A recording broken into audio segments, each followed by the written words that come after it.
The HOKA Mach line became popular with the HOKA Mach 4. This was actually one of the most popular shoes in 2021, and the Mach 5 remained similar. What about the Mach 6? Is it better? Is it worse? Is it a Mach at all? Let's find out. Hey everyone, and welcome back on the channel. My name is Alex. In today's video we are reviewing the HOKA Mach 6. This is a shoe that was sent to us by HOKA.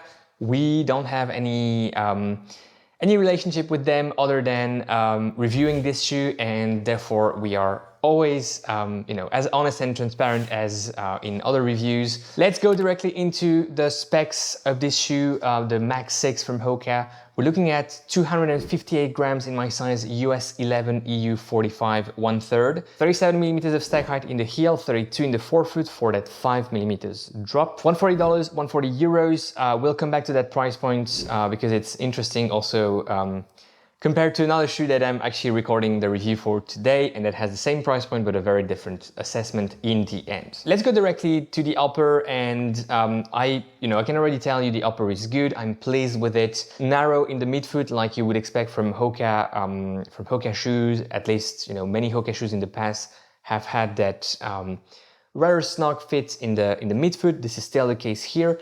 A bit more roomy, a bit more volume in the forefoot in the toe box, which is, I think, a good thing. That engineered mesh is a very nice material, not too hot.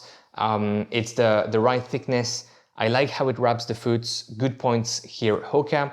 Same for the tongue. If you are watching the channel for a long time, you know that the HOKA Mach 4 had one of my favorite tongues ever on a shoe. And this is in the, not as good, but this is not far, and this is actually a good tongue.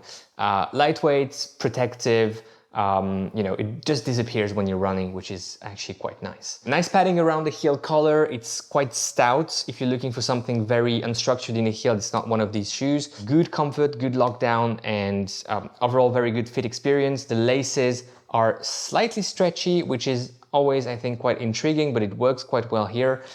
Good lacing experience, extra eyelet for a runner's knot, removable insole, sock liner, whatever you call it. Altogether, very pleased with the upper. I don't have much to say about it.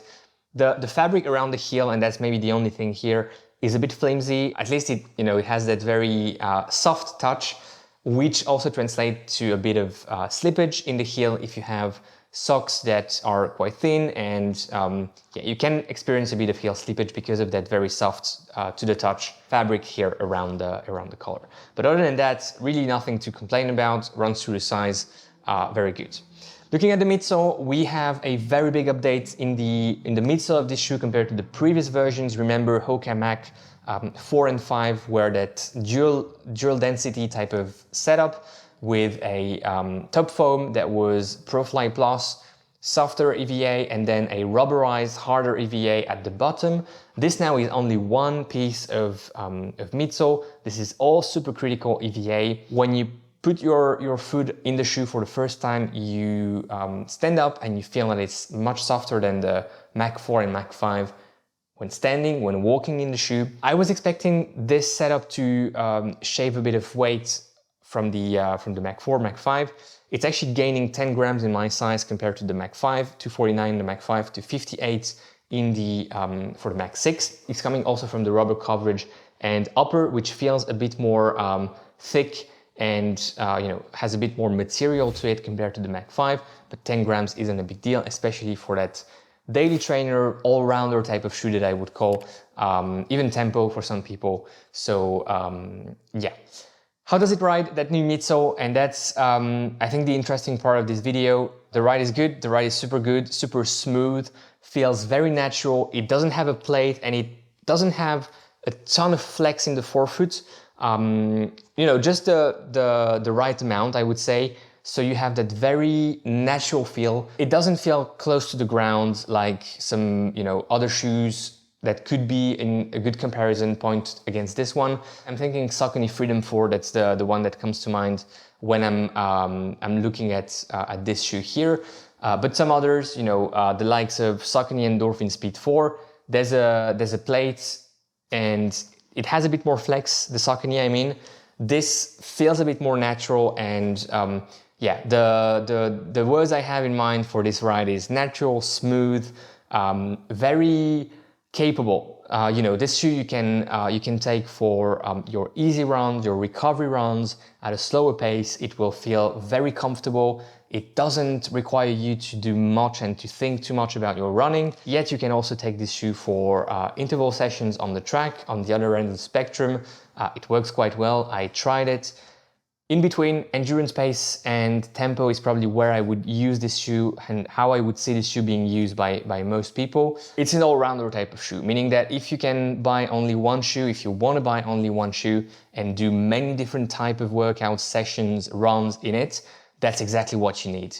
You have a super good package with that good upper, good midsole, nothing too crazy in terms of foam, but supercritical EVA, works still super well, a decent amount of stability. The only people that this shoe will not work for are people with wider feet.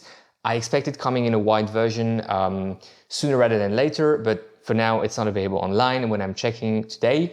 So yeah, the regular version, the D width, will not work for everyone, but then when the larger, the wide version will come out, I think this shoe will be a good option for many people. Interestingly here, what I think is really the noteworthy part is the groove running from heel to toe and helping you align your foot strike and having that centered, aligned foot strike guiding you towards your toe off. And it comes at the compromise of decoupling the heel and the forefoot. So if you're looking for something where you have that decoupling effect, this shoe doesn't have it because, as you can see, it's really that groove that is driving the gait cycle, and you don't have that decoupling effect too much here in this shoe, which actually doesn't really matter. Again, non-plated, very smooth riding. You know, any type of runner can use it. Heel striker, forefoot striker, midfoot striker. It's going to work for everyone. I'm not saying it very often because most of the time shoes are overpriced these days. €140, $140 for an all-rounder shoe like this one is a good deal. I recommend you to get one, and that's all I can say about the Mach 6. I will keep it in my rotation personally. It's just a type of shoe that I want to take, you know, when I'm going for a weekend, when I'm going for a short business trip, 2-3 days, I can just pack this one in my suitcase and do everything in one shoe. And that's what I'm looking for in an all-rounder shoe like this one. If you want to purchase it, there's some links in the description helping us. Thanks a lot for watching. Enjoy your run today, enjoy your ride, and go beyond your limits. I'll see you in the next one. And here I will link a video about a HOKA Mach 4.5. I don't know, you will find out. Thank you.